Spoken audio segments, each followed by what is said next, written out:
Protect your DNA. BioPQQ can promote formation of new mitochondria. Infowarsstore.com.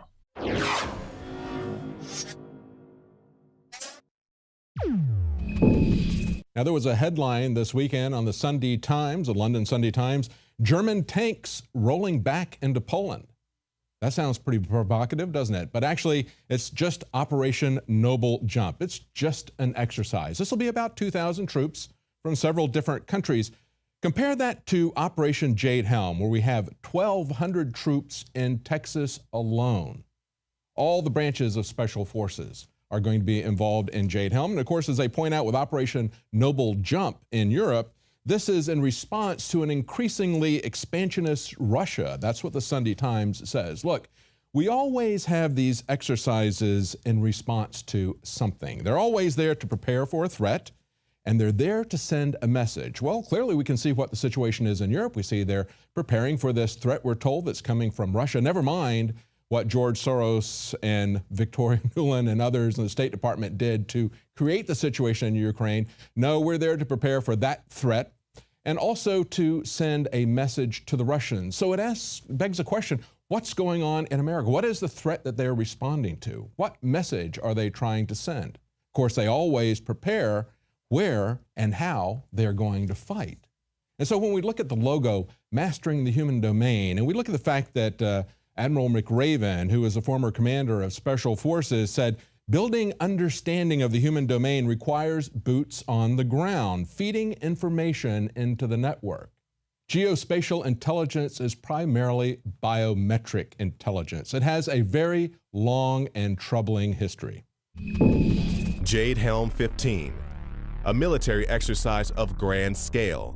The military claims the exercise is for overseas training, yet 3 of these United States have been listed as hostile. The term Mastering the Human Domain reveals to us that Jade Helm 15 is more than just a military exercise. It's also an exercise of the new field of geospatial intelligence, using human domain analytics to map the politics and thoughts of any nation, state, city, right down to the individual.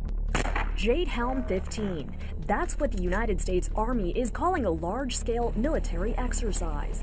Special Operations Command will be training with other armed units beginning in July. In a recent Infowars.com report, Master the Human Domain, the domestic plan behind Jade Helm, we break down what the Jade Helm logo refers to. In brief, a new discipline in intelligence has been at center stage for the past decade: Activity-Based Intelligence, or ABI. According to TrajectoryMagazine.com, the human domain, or human dimension, which is a vital and integral part of ABI, is defined as the presence, activities including transactions, both physical and virtual, culture, social structure, organization, networks and relationships, motivations, intent, vulnerabilities, and capabilities of humans, single or groups, across all domains of the operational environment: space, air, maritime, ground, and cyber. This article goes on to say that the focus on mastering the human domain was born out of a merging of 3 already existing disciplines of intelligence. That may be the case for this branding of this idea, but the exercise of mapping the human domain right down to the individual is a long-standing institutionalized strategy that has been going on for well over 100 years. What reason would the United States government have to invest so much time, resources, and money in order to pinpoint exact pockets of thought in a country founded on free thought, expression, and most of all, outspoken words against its own government? During his famous farewell address, Eisenhower warned the American people of an imminent and internal threat: a scientific elite. We must also be alert to the equal and opposite danger that public policy could itself become the captive of a scientific, technological elite. The title, scientific elite, to most Americans might seem like nothing more than ordinary intangible rhetoric, typically thrown around by politicians during their speeches. This time, however, Eisenhower was not speaking in abstractions. There actually is a scientific elite. Jade Helm 15 is anything but the American way. It's a domestic scientific control grid whose purpose is domination and control. A technological infrastructure for authoritarian political control is not the end goal, but a means to that end of eugenics. The term eugenics, coined by Charles Darwin's half-cousin, Sir Francis Galton, in 1883, is a science dedicated to the engineering of the human genome by selectively breeding those humans with what they consider to be desirable qualities, such as intelligence, athleticism, etc., and eliminating those humans without these attributes and all races of humans unlike their own. Out of this, race theory and race science was born. Carl Pearson, a protege of Galton, assembled a biometrics laboratory based out of the University of London in 1907 in order to collect data about people mostly based on race. He also published a journal entitled Biometrica, which became very influential with American scientists and financiers who were becoming extremely interested in the concept of eugenics. As this movement grew in popularity, top American industrialists threw their money into the game. Carnegie, Harriman, and Rockefeller were among the top contributors. California became the eugenics capital of the world, while on the East Coast, Cold Spring Harbor Research Facility, located on Long Island, was collecting and storing biometric information on average Americans in order to begin the elimination of families as well as entire races of people. Through the efforts of the California eugenicists, mostly through written pamphlets and endowments mostly from the Rockefellers and Harriman, the eugenics movement found a second home in Germany in the Kaiser Wilhelm Institute. This pre-World War II, well-funded international scientific community based around the eugenics movement was cementing its place as a standard in human academia when World War II broke out in full scale. The then CEO of IBM, Thomas J. Watson, worked hand-in-hand with Nazi Germany. In 1933, it was Watson who enthusiastically helped the Nazi plan and funded their national census, which, according to historian Edwin Black in his 2001 publication, IBM and the Holocaust, the 1933 census, with design help and tabulation services provided by IBM through its German subsidiary, proved to be pivotal to the Nazis in their efforts to identify, isolate, and ultimately destroy the country's Jewish, Gypsy, and other minority communities, as well as single out political opposition. While much of the world was forever altered by the events of the war, this eugenics-based community remained together. A similar and frighteningly more advanced version of this eugenics-based biometrics program is being tested right now under the name Jade Helm 15. While the term eugenics is no longer used in the mainstream openly, the practice of eugenics is still around and stronger than ever. Jade Helm 15 exercises the next generation of technology in the political domination arena. It is simply another technological step beyond the Cold Springs Harbor Research Facility's biometrics program or Thomas J. Watson's census of Germany. And their disciplines developed during the eugenics heyday in the early 20th century are still being practiced and advanced today. Mandatory toxic vaccines, abortion, family courts, contaminated water, and of course biometrics are just a few of the branches that grew out of the original eugenics trunk, still present and dominating over our society today. In 2010, the GeoInt Symposium, an annual geointelligence, geospatial, and activity-based intelligence conference, held a presentation entitled Mastering the Human Domain.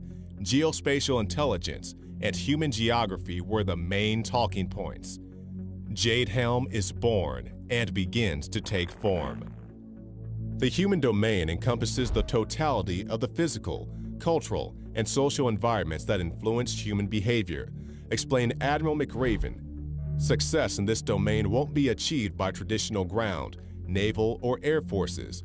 Instead, success in the human domain will depend upon understanding the human terrain and establishing trust with those individuals who occupy that space. The goal is to see if groups of these special forces can move around the civilian population without being noticed, blend in so they can place themselves in strategic positions.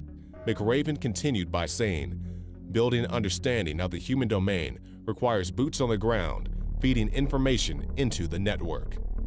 A living active map where human beings are movable real-time landmarks and everyone's personal thoughts, feelings, medical information, belief systems, history, basically every shred of information about the individuals in any region on that map will make up the terrain.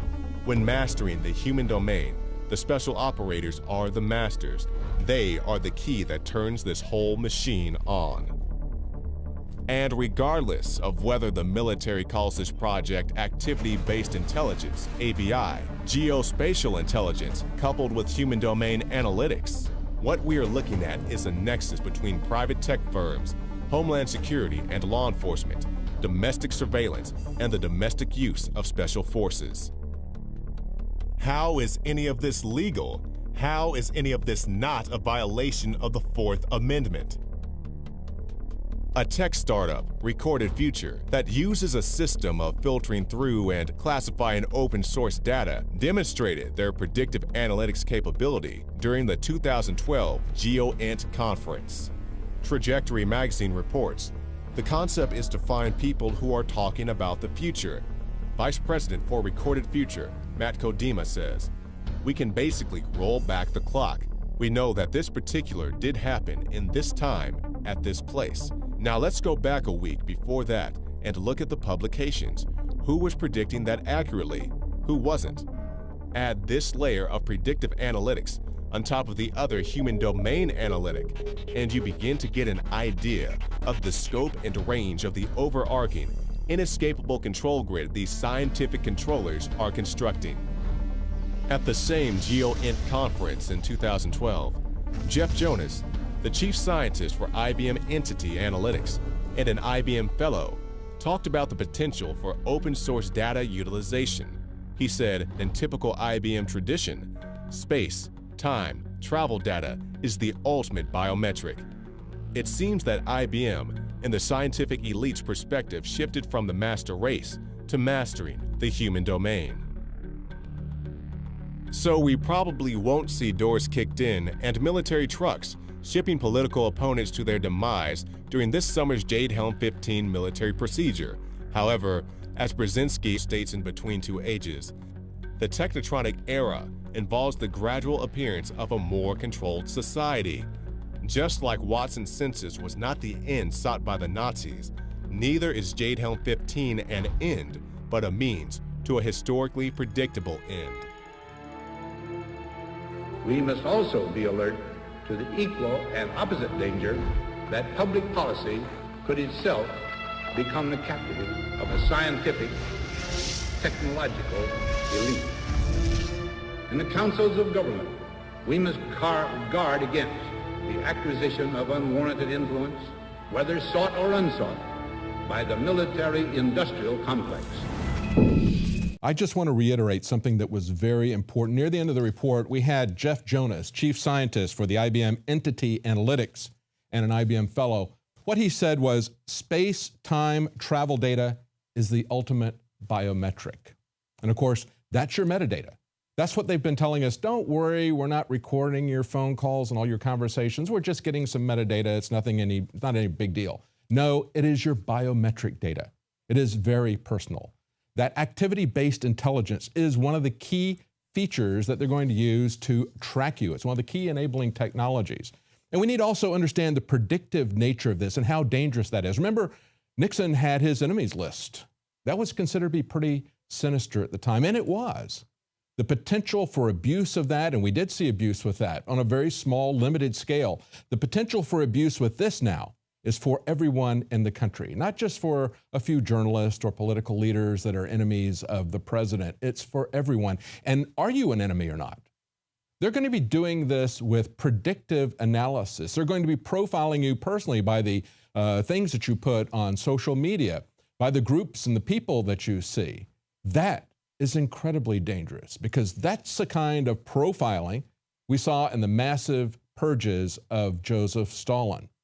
Just rounding people up and killing them because they might be a potential threat at some point in time. And understand that all of these are connected. It is not the military doing something completely compartmentalized over here, law enforcement doing something over here, federal government doing something. They're all interconnected. Homeland Security, the Department of Justice, FBI, the Pentagon, and especially special forces. They are the tip of the spear on collecting biometric data.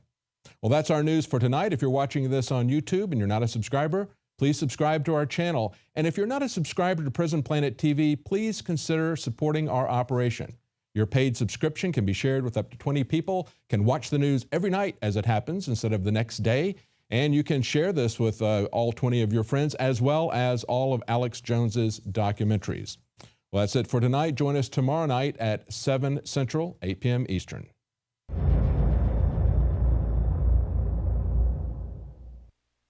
The knowledge of the ancients, tried and true, trusted herbs and extracts fused with the latest nutraceutical science. Introducing the all-new Ancient Defense Herbal Immunity Blend, crafted with over 14 key ancient herbs and extracts to supercharge and prepare your body for what experts admit is the most dangerous season of the year. We have rejected hundreds of other formulations in our quest to bring you what is simply the most powerful and comprehensive proprietary formula that we have ever created in the realm of herbal immunity. For the last 2 years, our team has been working with top doctors, nutritionists, and chemists to develop the ultimate nutraceutical formulation. Experience the benefits of combining over 14 ancient herbs and extracts with exciting new advances in nutraceutical science. For a limited time, get 25% off on this introductory offer. Visit ancientdefense.com or call 888-253-3139. ancientdefense.com. You are watching the Infowars Nightly News, which airs 7 p.m. Central at InfoWarsNews.com. And your support is helping us defend liberty worldwide.